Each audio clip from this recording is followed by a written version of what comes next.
The opinions expressed on the Custody Queen Show are for informational purposes only and are not a substitute for personal, professional legal advice. The persons discussed are fictional and not based on actual clients. Thought it was love, had kids in between. You can count on us, we're the Custody Queens. Yeah, you can count on us, we're the Custody Queens. All right, everyone, we are back on another happy Saturday. Kristen gets mad at me every time I say that. We're back for part 2 with Tyler Gray. Welcome back. Thanks for having me. It's been a long time, Tyler. It has. A whole week. 7 days without Tyler. And we ended the last episode talking about Tyler's movie, but tell us a little bit more about the movie. What's it about? I don't even know when the last time I went to a movie was. It's been a while. I saw the new Avatar, which is actually really good. Did you? Yeah, that's worth seeing. James Cameron's just... He is. He's phenomenal. Great filmmaker. I personally thought Avatar 2 is better than Avatar 1. Like, that's how much... I haven't seen either. That's how much... He built a world. In Animal Kingdom and Disney World, they have the Avatar ride, and it's like, you almost feel like you're... in a world. Yeah. Yeah, that's how I felt like I was hallucinating a little bit, and all my kids were like, wow. Yeah, it's you really feel like the world is real. And, very cool. But yeah, so it's called Kandahar. It stars Gerard Butler. I like him. Gerard, great guy, very nice guy. But Gerard, Ali Faisal, who's like getting well known here, but he's really well known in India. Travis Fimmel from Vikings, just some great people, and the other actor I'm actually scared to say his name because I don't want to mispronounce it, but it's essentially about a CIA contractor, for lack of a better term, that destroys an Iranian nuclear facility in Iran, and then he gets outed. And essentially him and his interpreter are trying to escape from getting caught. So I love those movies. The whole thing is him trying to escape with his interpreter, and they're trying to get to Kandahar and catch a flight. And what I love about the movie is it was written by a former military and DIA agent. It's just very real. There's no bad guys, good guys. It's really just about, the Iranian general that's trying to catch him. He's got a family, and he's, it's like... It sounds really good. I'm excited. Yeah. When I go on Amazon Prime, I literally put CIA movies because... that should be a genre that they have. Yeah, and you know what? There's not that many, to be honest. It's like... I feel like I've watched everything on Netflix or Amazon Prime, and all of our listeners always, ask, what other shows besides SEAL Team do you love? And I kind of get in these 2 a.m. where I can't sleep, and I'll just, binge watch shows. But so, were you an actor in that movie? So yeah, I did. I had a role in it, and then not a big one, but I am on camera on it, and then I was the advisor on it for very the cool. whole movie. So that was a lot of fun. Just very interesting to film in Saudi Arabia. Oh, I bet. I learned a lot about there. That it's your image of a place, and then you go there, and it's. I'm glad I got to go there when it was still Saudi Arabia, because it's changing so quickly, and I'm sure you've heard all the stuff they're building and all that. So it's changing so quickly that I'm glad I got to go there when it was a little bit of the old was still there. Well, I remember when Tyler, to film? We were talking, and he's like, "Okay, well, I'm in Saudi Arabia," and I'm like, "Yeah, what? Okay, when you get back." It was like 5 months. Yeah, he was there for a while. Yeah, it was maybe 4 months total, because you have the prep and then you have the actual filming. Okay. So actually the prep was like 2 months. The filming actually was maybe only 3, something like that. But yeah, that was a big project. And yeah, May, I think 26 or 28. But yeah, it'll be good. All right, so we got the movie, and you're going to be a writer now on SEAL Team, which is very cool. I've loved watching you progress from the technical advisor to the actor to the producer to now the writer. It's funny because I've gone back and started I think I've watched every episode a minimum of like 8 times. When I can't sleep, I literally put it on, and then that's like how I fall asleep, like just because I've already seen the episodes. But it's funny, you catch new things every time you go back and watch it. You're like, oh, I never caught that. Like, but Bravo 4 right next to us. It's funny that that's become your lullaby, Kristen. It's not a quiet show. With the shooting, it's literally how it's crazy. That's how I fall asleep. Well, it's funny you say that. I remember being in the military. This is pretty early on. In fact, I want to say this is like basic training. And I remember we're at a machine gun range, and I remember like I had fallen asleep, and I remember waking up, and then the machine guns were shooting, and I remember going, "Huh." So that's possible now, Yeah. I fell asleep at a machine gun range, so it's just. Now that you said that, maybe I need help. I put on my son's white noise, and then I put on SEAL Team with the war. But I think it just makes me not think about any of my own problems. Well, the only reason I say that is because I was falling asleep the other day on the couch because I'm an adult child, so I'm allowed to do that. Now that I'm an adult, my mom can't yell at me. And I think I was watching Top Gun or something, and I kept like jolting awake, and I was like, this was a terrible choice to go to sleep to. You gotta watch like a Lifetime movie or something. Yeah. A rom-com. Yeah, exactly. All right, Tyler, what is something that's on your bucket list? I mean, I think you've done pretty much everything, probably. I mean, I travel. As many places you go to, there's still a million more that I want to go to. I mean, when you mention like one thing, so when I was in Saudi Arabia, I did. I got to scuba dive the Red Sea, and that was really cool. I scuba dive too. Oh, I love diving, and the Red Sea, which you're like, oh, the Red Sea, it was like clear. You could see like it's like a tropical. It's in between Saudi Arabia and Egypt, which that wouldn't to me lend itself to like looking like the Maldives, but it was super clear water. And no, so apparently there's no sharks in that little area. The water's too warm, but it was gorgeous. But one thing I want to do bucket list wise is I want to scuba dive the Continental Divide. Have you seen that one? It's in. I'm gonna say this, and people are like, "It's not there," but it's in Scandinavia. I forget which countries. Hey, that's where my family. But you can hold the two continents, and the water is the clearest. I'll show you when we're done with this. But the water is the clearest because like volcanic stuff comes up. But the water is the clearest water in the ocean. You're making me want to go scuba dive right now. It's amazing. Like when I show you images, it's amazing. So we were talking about kind of our limits and adrenaline on a previous show, and we were talking about skydiving. And I said, well, maybe Sam, you go on my back. That's probably the only way you're going to get me out of the plane is forcing me. And Sam's like, you don't want me on your back. And I said, well, maybe I'll go with Tyler. He's probably done about 100 jumps out of a plane. So have you skydived? Oh yeah. We used to. So I'll tell you a funny military skydiving story. So we used to, so you jump at, like normal skydives are like 14,000 feet if you went commercial. In the military, you do skydive, advanced free fall, you do really high up, like above, basically at airplane. You need the max. Yeah, the O2, oxygen. Exactly. Anything above 14,000 feet-ish, you need O2. So I was jumping, I want to say it was 36,000 feet.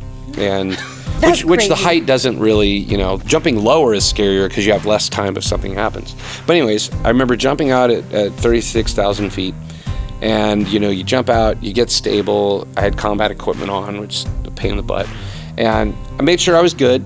And then I looked at my heading, made sure I was going the right way.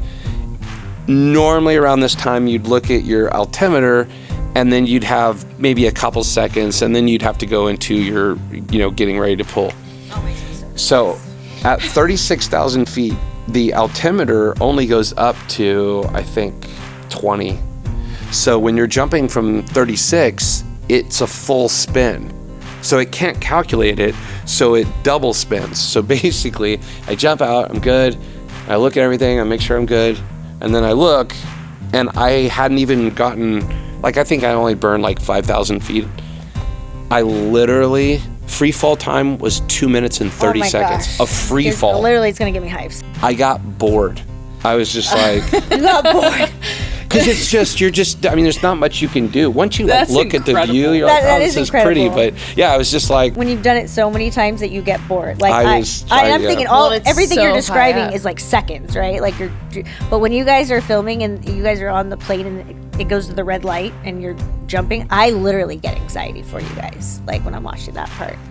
but that's the key though, is you do it enough times where it does get boring, because it has to. It has to be boring, because the mission itself, when you get on the ground, and then that's where that chaos is where the risk actually is. So by doing those things so many times, they become boring, so that you can execute them. So when you train, do like they make you like not, a parachute not open or something, so you have to use your reserve? Like do they prepare you for all the things that can go?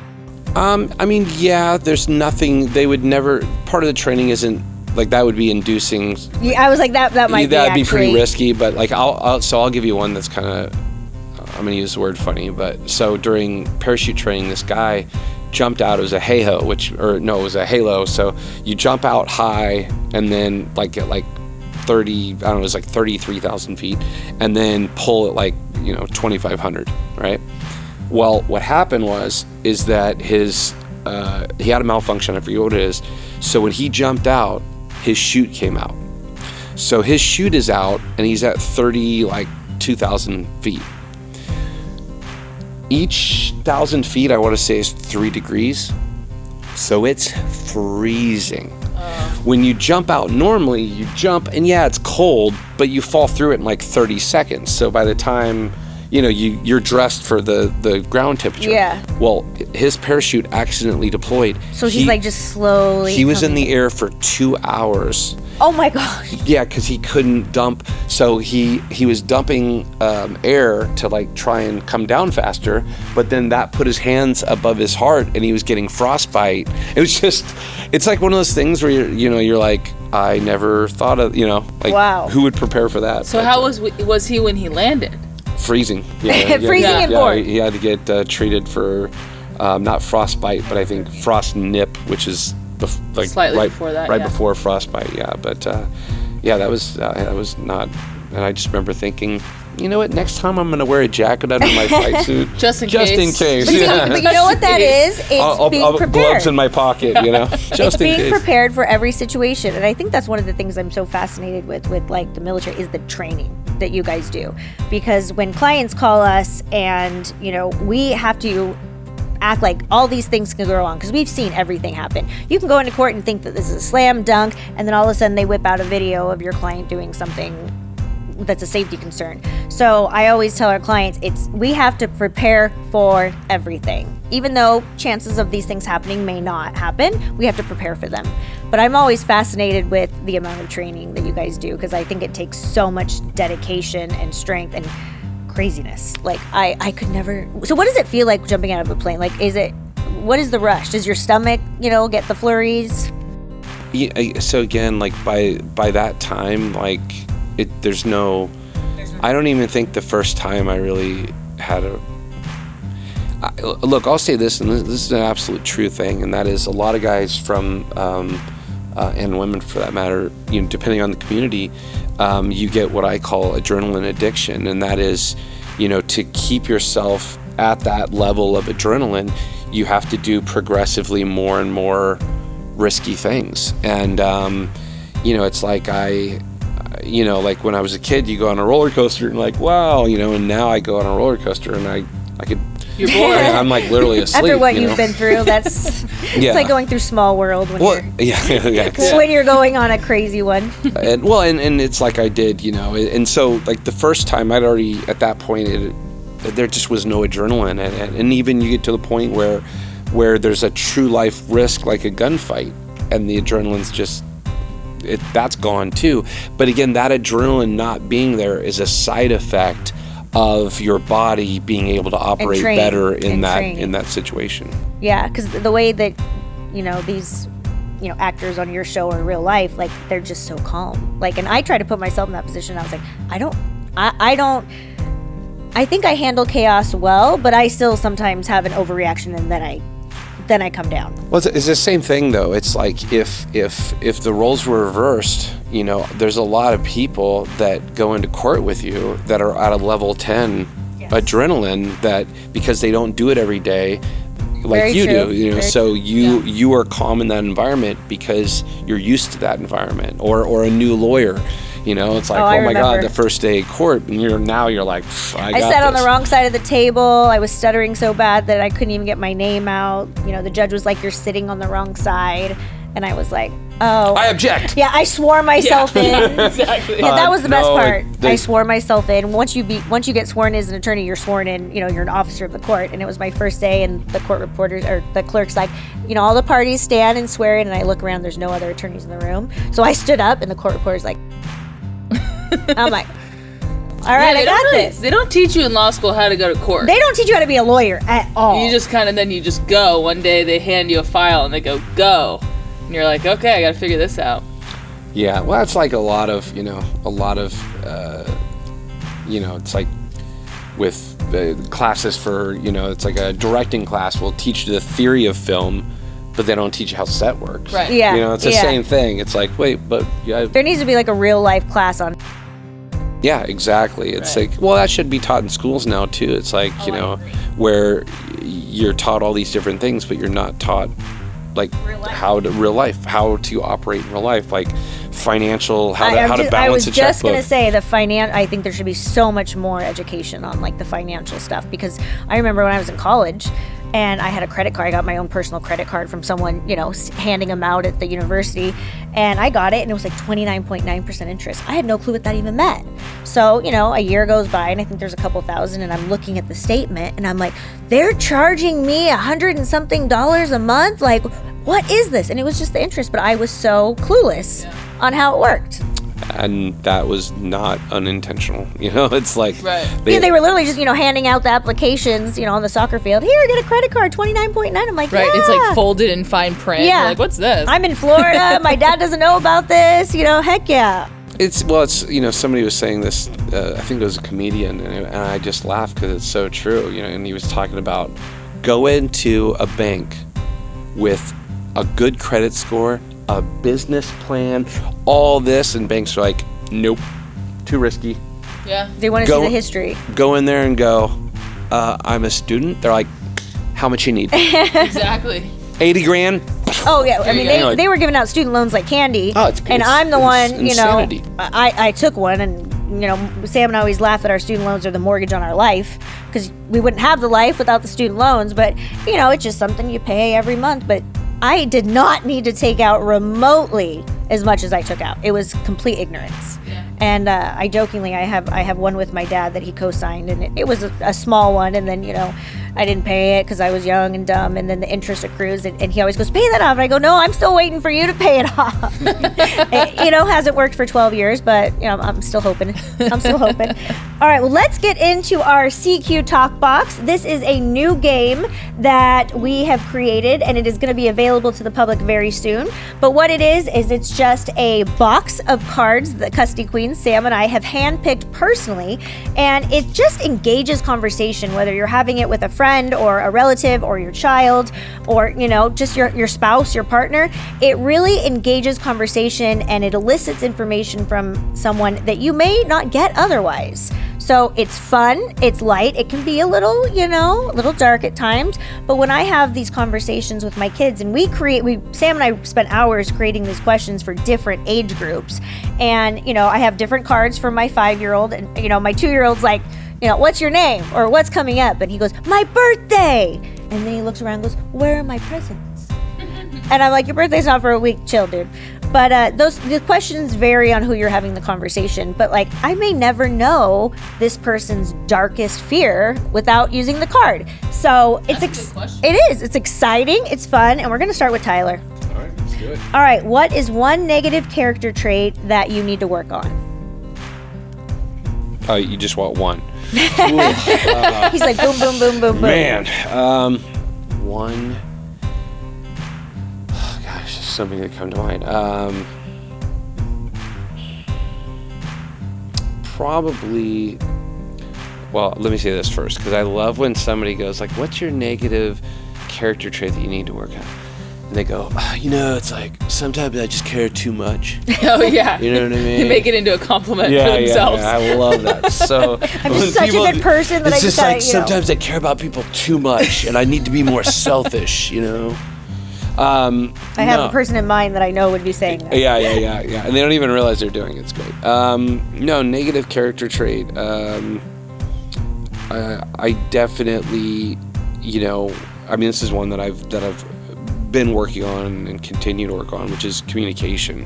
For me, and I know where it actually comes from. It was a teacher. I told my mom something and I got in trouble for it, and I just, apparently from then on, if I didn't, and I did this in relationships, if I didn't feel that something was absolutely necessary, I wouldn't tell them. And it's one of those things where,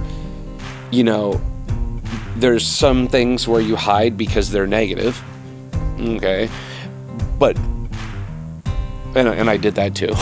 But I'm saying we all do. We all do. But there was also things that weren't negative, but because I knew they weren't negative, I didn't feel the need to make the other person aware of that. And it wasn't really until the current relationship that I'm in that I realized that just putting out all the information, whether you think it's relative or not, is so helpful to a healthy relationship.